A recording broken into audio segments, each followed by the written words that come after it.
Before I kick off this talk, can I just ask, by way of a show of hands, is anybody here who's ever cried at a film? Oh, that's quite a lot of people. Okay, lovely. There's a few resistors over there. Obviously, come, we've all seen Up. Thank you. Great. Can we now have, again, by way of a show of hands, anybody who remembers a story they were told as a child? All right, there's a lot of people there. That's nearly everyone. Great, thank you very much. And maybe, again, just hands up if you'd like to calculate the volumes of composite solids. Anybody? No. Okay. Look, that comes as no surprise to me, and I'm a maths teacher. So it should really come as no surprise to you. The truth is, we've been thinking about stories and telling stories to each other for a lot longer than we've been thinking about mathematics. I've been really lucky in my career. I've been able to write films and direct plays and to teach maths.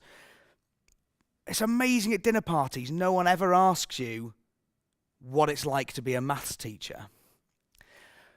Projected here behind me, we've got some video from a great study by Heider and Simmel in 1944. You can see as it's going around, see these triangles here? Oh, what's happening here? Oh, the big one, he is not happy. He's not happy at all. Oh, it's quite aggressive, and the circle seems to be sneaking back in. And we see the little one's getting rather chased away there. He's not happy at all. And the circle, in fact, looks quite nervous, locked away. And once he's secured his territory, there's the big circle going into the house. And the big triangle, the circle is petrified. Look at it in the corner there. Oh, going absolutely mad. Absolutely mad. Of course, that's a fiction. That's a fiction because triangles don't have emotions. But it just seems that we can't help to see these shapes with emotions, with personalities, with desires.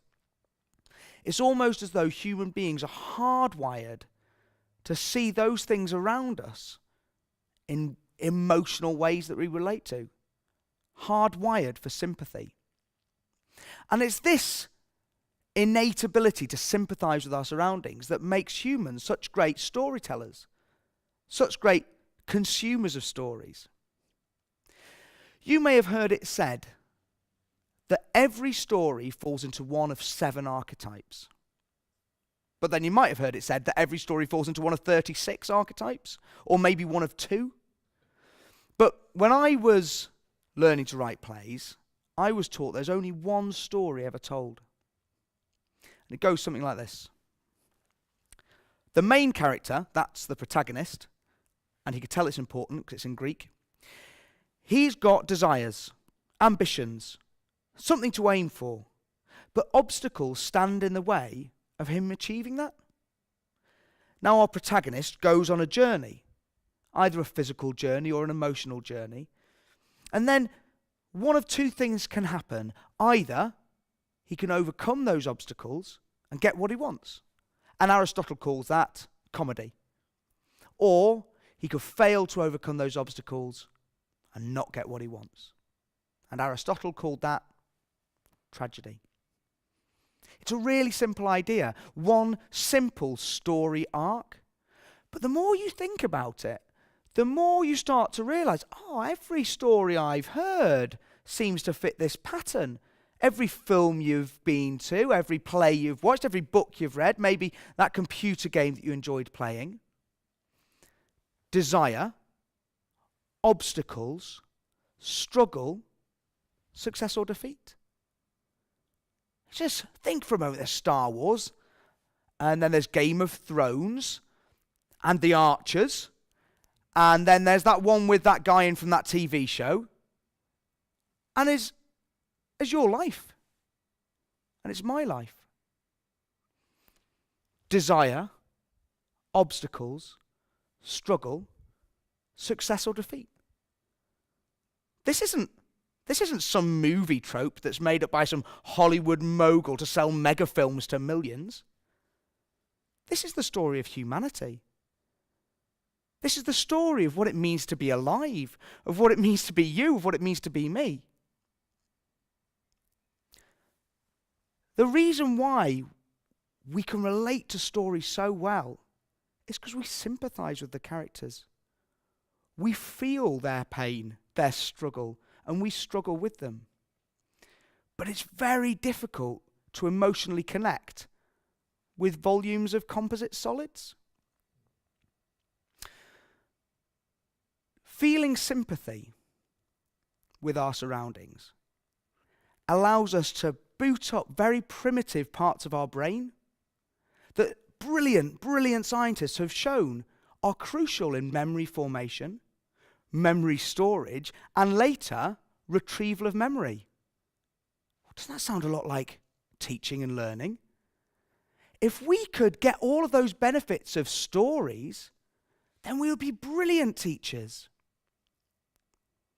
But it's difficult to emotionally invest in maths. And that's where we can cheat. We can hijack narrative structure and really present any information at all we want within that structure.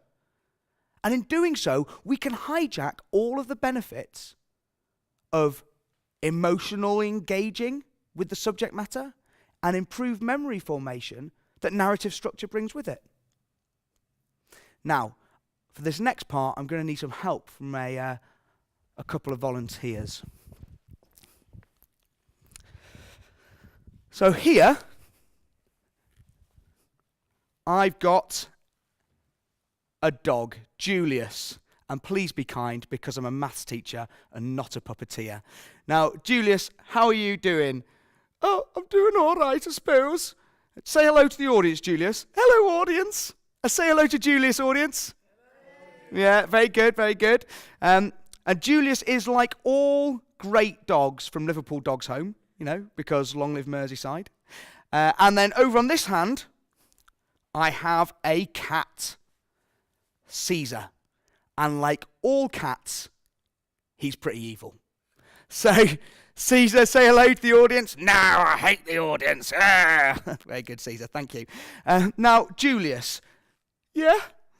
You've said that you felt okay, but you didn't sound okay. I'm not really. I'm very, very, very, very sad. Julius, why are you so sad? The cat has been bullying me. Have you been bullying him? Yeah, well, he's a stupid dog. Why is he stupid? Because he doesn't even know if his kennel's going to fit in our house. Julius, you got a new kennel? Oh, it's so great. I bought it off eBay and it's got a cube at the bottom and a pyramid at the top. It's going to look dead beautiful, but I think I've ordered the wrong size. Oh, Julius. Oh, if we helped you, would that make you happy? Oh, you wouldn't believe it. The man's coming in an hour. Well, Julius, I reckon with a little bit of help, we might be able to show this cat that he's wrong. And maybe we could work out if your kennel's going to fit in your house. Now, by way of a show of hands, is there anybody here that would be willing to, if I did the maths, help Julius work out if his kennel's going to fit in the house? All right. Because that's how you get children to care about calculating the volumes of composite solids. Thank you.